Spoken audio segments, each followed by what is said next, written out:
So let's start with today's delicious chili cheese toast recipe. Now here I've taken some coriander, fresh coriander, and just soaked it in some salt water, with which I've added a teaspoon of salt for about 15 minutes. Now I'm going to take two light green chilies. I'm going to take off the edges. I've washed the chilies well. And then we're going to chop the chilies really fine. Now it's very important that you wash the chilies, cut the chilies really fine for this chili cheese toast. So here I'm just chopping them roughly, and then I'm going to take another knife and really chop them fine, as you will see in the video. Now with respect to the coriander or the kothambir, after soaking it in some water to which salt has been added, I just drain all the water out and then wash the kothambir really well, and I'm going to chop that also really fine. Now, one tip I'd like to give you here: when you're buying coriander, buy the real fresh coriander which has these small little white flowers on them. That is the freshest you can get, and it's really delicious. So now here we have our coriander, we have our chopped chilies, and this I'm going to use some mixed herbs. You can use any brand, and this is just some processed cheese which I've grated. And this is a little bit of milk, about 4 tablespoons. Now you can use a mixture of processed cheese and mozzarella. You get this pizza blend of cheese. You can use that too, but right now I'm just using normal processed cheese. All I do is I just take the block of cheese and I grate it and keep it in my refrigerator whenever I require. It's always at hand. So now I'm just going to mix all the ingredients really well together. Now I'm going to add a little milk at a time, and I'm going to make it into a little kind of a paste. Now I'm also going to add a little bit of salt, a little bit of the mixed herbs, and I'm going to mix everything really well together. So what the milk does is it gives it some kind of a body and consistency and brings it to this kind of a spread kind of a consistency. So now I have my pan heating on a low to medium heat, and I've taken 2 slices of bread, and what I'm going to do is I'm just going to evenly spread out this cheese mixture that I've prepared all over the slice of bread. So at this point, keep your pan or tawa, heating up on a low to medium flame. So now this mixture that I've made is enough for about 4 slices of bread, because I'm going to add a generous amount of the cheese mixture. And once we cut up each slice into 2 halves, we get about 8 slices. So now my pan is nice and hot. I'm just going to add half a teaspoon of butter and just spread it around. And then I'm going to place 2 slices, of the bread on the tawa. And I'm going to keep it on a low flame for just about half a minute. And I'm going to let the bread toast a little, the base of the bread toast a little. Now you can use brown bread, you can use whole grain bread. And I'll just cover it with a lid and let it just cook for another half minute, till the cheese just starts to lightly bubble. And then after that, what I'm going to do is I'm going to transfer this to a microwave proof dish or a plate, because I'm going to microwave this for just a minute so that I get the cheese nice and melted. So in the meantime, I'm going to put a little more butter on the pan, and I'm going to toast the other 2 slices that we've applied the cheese and chili spread to. So you can make this filling and keep it in your fridge, and whenever you feel like, you can just make this chili cheese toast. So now in the meantime, I'm just going to microwave the other 2 slices for just a minute in my microwave so the cheese gets nice and melted and bubbly. Now these other 2 slices are heating up, and now you see the ones that have come out of the microwave. The cheese has nicely melted all evenly. And I'll show you the base of the bread also is nice and light and golden brown in color. Keep an eye on it when it's on the pan. It shouldn't get burnt at the bottom. We want this nice crispy kind of a texture to this chili cheese toast. And now once all the toasts are ready and they've cooled down a little bit, just cut them up into half with a nice sharp serrated knife. And your chili cheese toast is all ready. So you can have this all by itself, or you can club it up with some ketchup or any sauce that you like. So this is a nice anytime snack, or even a light breakfast or a light evening meal. I'm sure all the kiddies will love this. This is a big hit at my home with my family. And that's it, friends. Your chili cheese toast is all ready. So do try out this recipe, today's lovely recipe. So let me take you through the ingredients for the dough. So here I am going to be using 1 cup of whole wheat flour, half a cup of yogurt or dahi or curd, approximately 1/4 cup of water, half a teaspoon of ENO, half a teaspoon of salt, and a few drops of oil. So now I'm just going to add the flour, the salt, the ENO, and just mix the dry ingredients well together.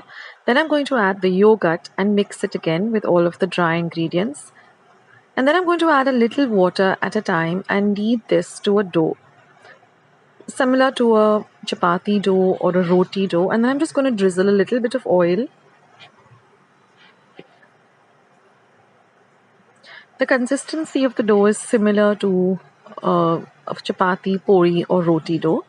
So once that is done, just rest it for about 5 minutes. Now we're going to make this lovely filling. So here I have 1 medium onion chopped fine, which I'm going to add to a bowl.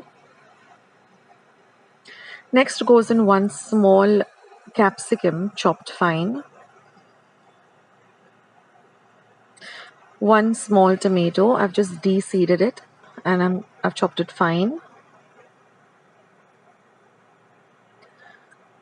1/4 cup of French beans that I've chopped fine. Now I'm going to add 1 teaspoon of mixed Italian herbs,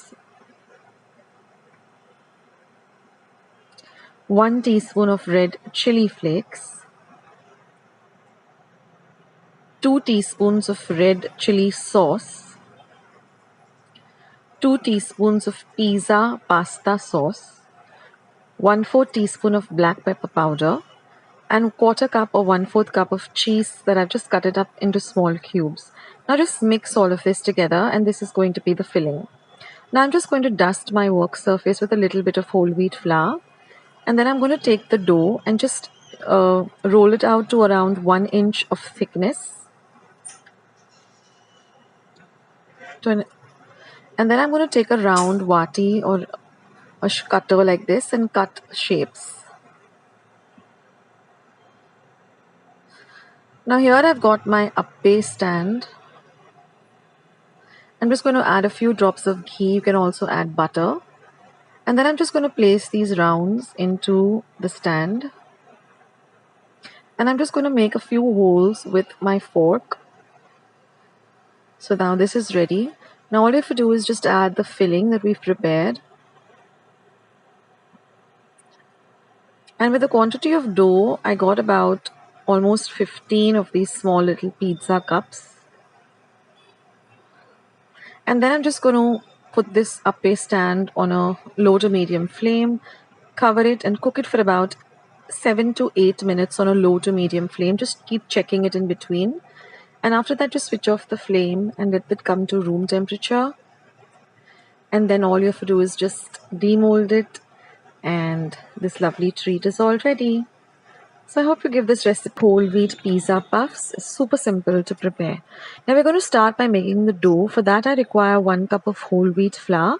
This is regular flour that we use to make chapatis or puris. Half a cup of dahi or yogurt. 1/4 cup of water. Half a teaspoon of ENO salts. Some salt to taste. And a few drops of oil. So for the dough, I've just added the salt to the flour. Then I'm going to add the ENO salts. Mix all these 3 dry ingredients well together. Next, we're going to add the yogurt or the dahi. I'll leave a recipe of how I prepare my dahi at home in the description box below. Mix all of this really well together. And now we're just going to add a little water at a time, and we're going to make this into a nice dough, similar to that what you would make for a roti, chapati, poli. So it should be nice and firm, yet it should be nice and elastic and flexible too. And then I'm just going to add a few drops of oil and knead this really well and set it aside for about 5 minutes. So during that time, let's make the stuffing or the filling for this lovely pizza puff.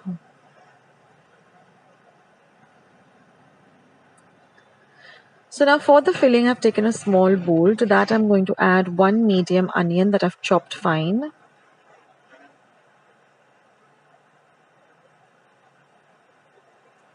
Next, I'm going to add 1 small capsicum that I've chopped fine. Next goes in 1 small tomato that I've de-seeded and taken out all the flesh and cut it up again into small fine cubes. Next, I'm going to add a 1/4 cup of French beans chopped fine, 1 teaspoon of mixed Italian herbs. Then I'm going to add 1/2 teaspoon of red chili flakes.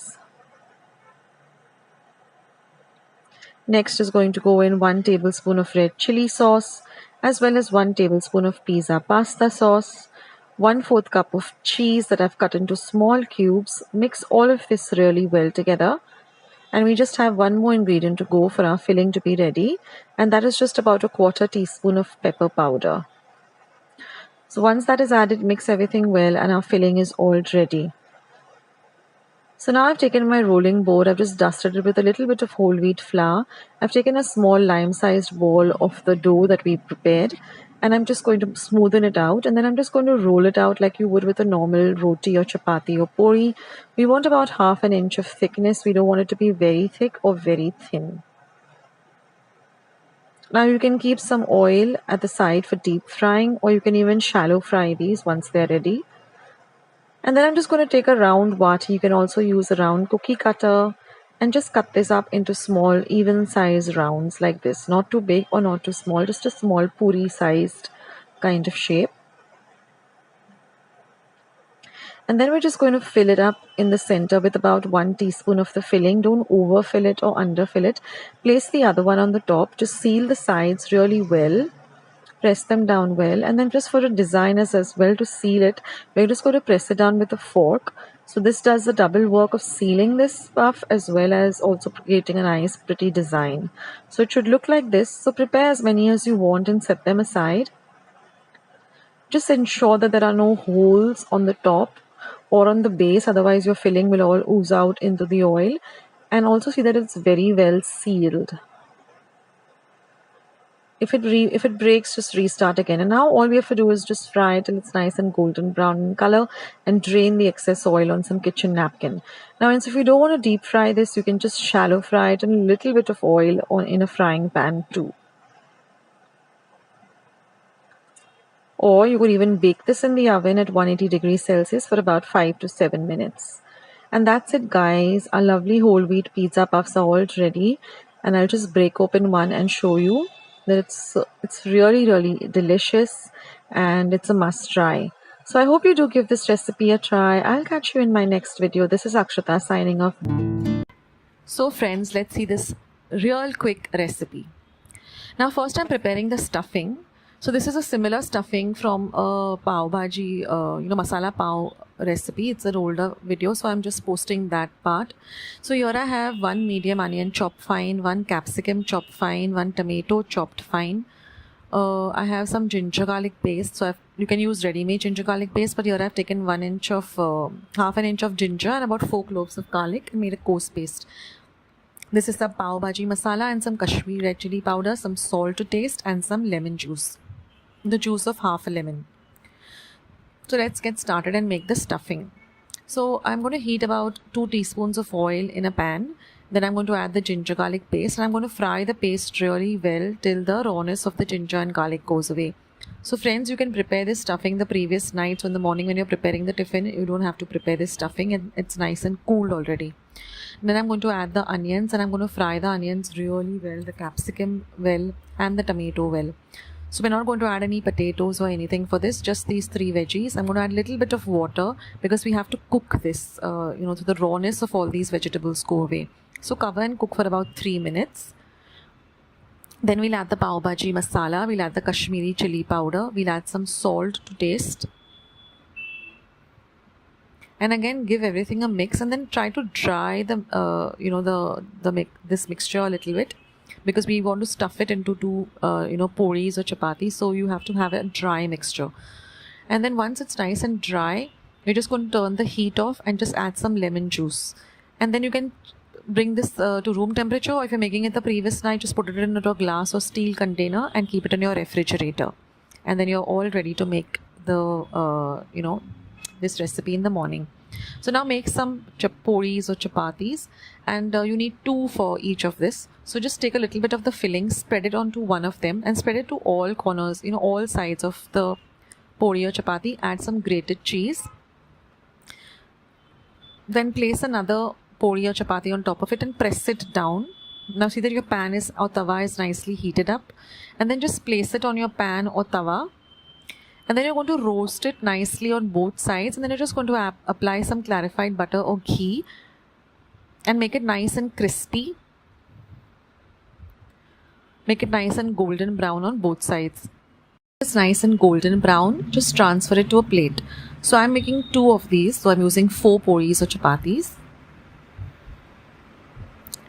And then let it cool to room temperature, and then using a pizza cutter, just cut it up into triangles or pizza shape like this.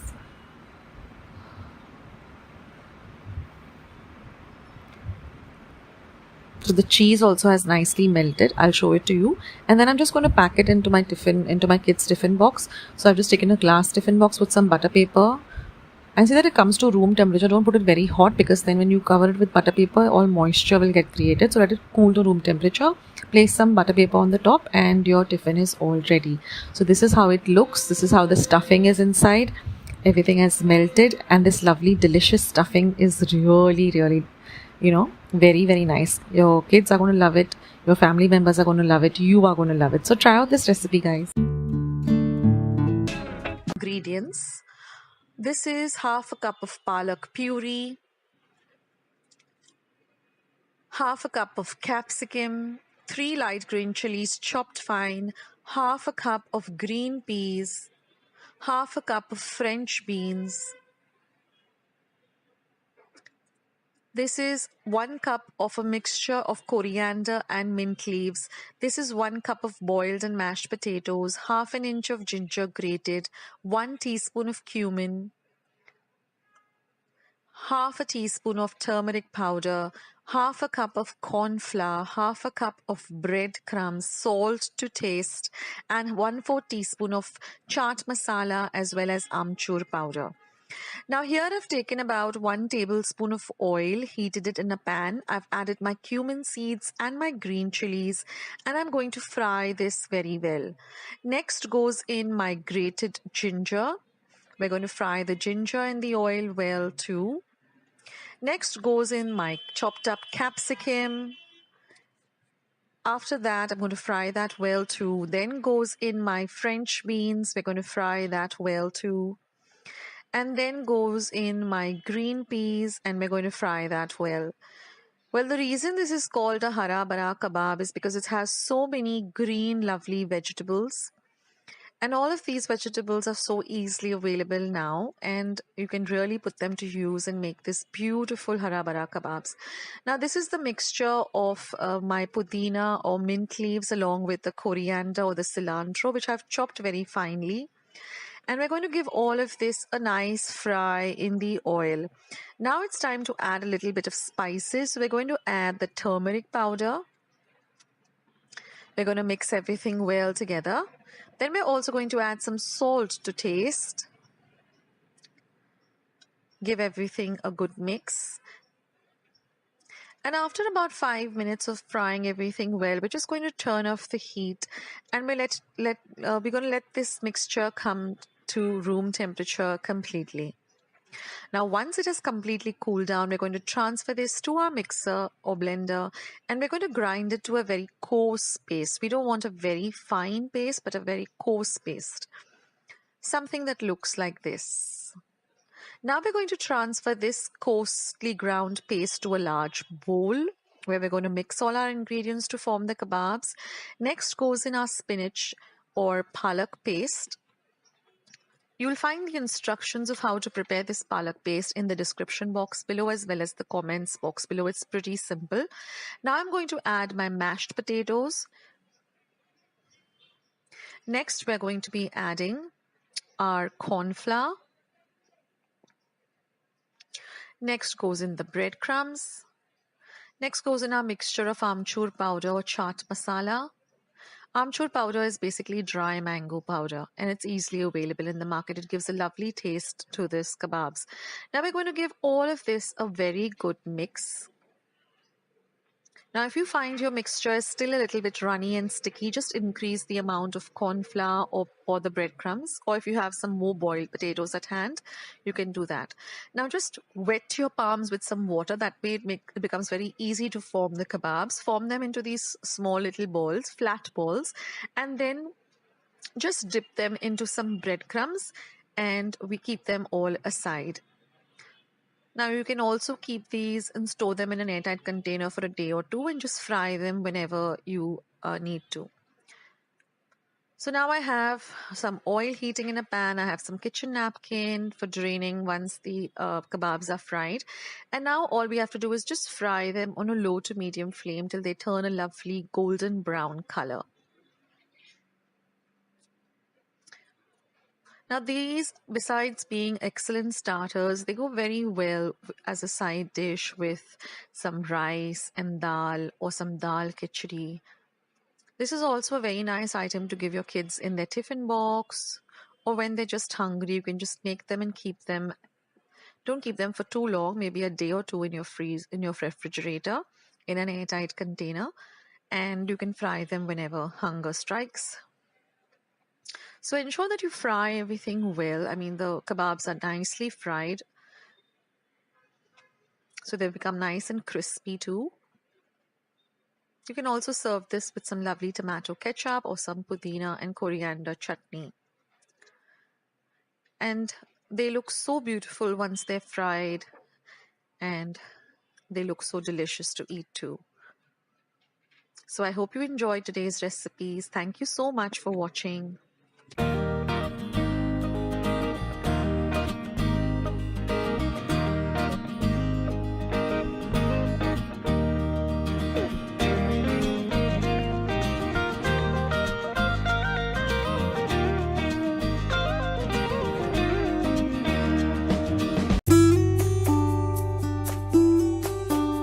I've taken 2 bunches of spinach or palak, and I've taken out the leaves and I've soaked them in water, to which I've added some salt for 5 minutes. Now I always use this small fresh palak leaves. Don't go for the very thick dark green ones. Go for these light baby type of palak leaves. This type of a size. They're really good. So I've just taken off the leaves from the stalks and soaked them. Then after 5 minutes, I'm just going to take out all of them, pick them up in a colander. Don't pour the entire water. Just pick them up from the colander, and you'll see the amount of dirt that is there in palak. So always soak your palak in some water to which salt has been added. And then I'm going to again rinse my palak back into this water. I'm going to take fresh water, and I'm going to put the palak in once and wash it again, and then take it out in my colander, and then I'm just going to keep it aside for 5 minutes till all the water drains out. Then I'm going to transfer it to my pressure pan directly. You can watch the video till the end. If you don't have a pressure pan and you're using a pressure cooker, I've given you tips at the end of the video. I'm going to pressure cook this for 1 whistle on high, and the minute it comes on a whistle on high, put it off, let the cooker cool completely. When you open the cooker, just transfer it to a colander, to which I've kept a vessel down. Let the palak come to room temperature. Then you're going to transfer that to a mixer jar. Use a little large mixer jar and make it into a very fine puree. Always secure your lid very well, otherwise the puree will fly all over.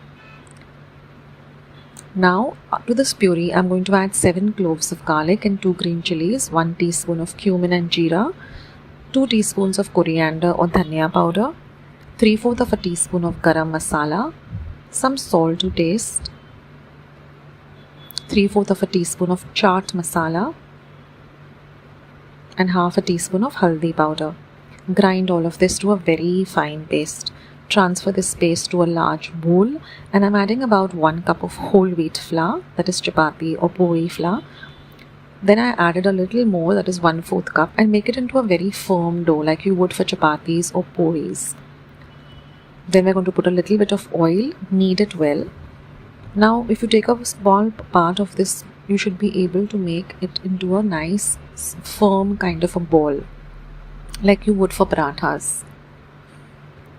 So then your dough is ready. Now we can make the filling or the stuffing. So now cover your dough and keep it aside for 5 minutes. Now for the stuffing, I've taken about 1 cup of grated cheese.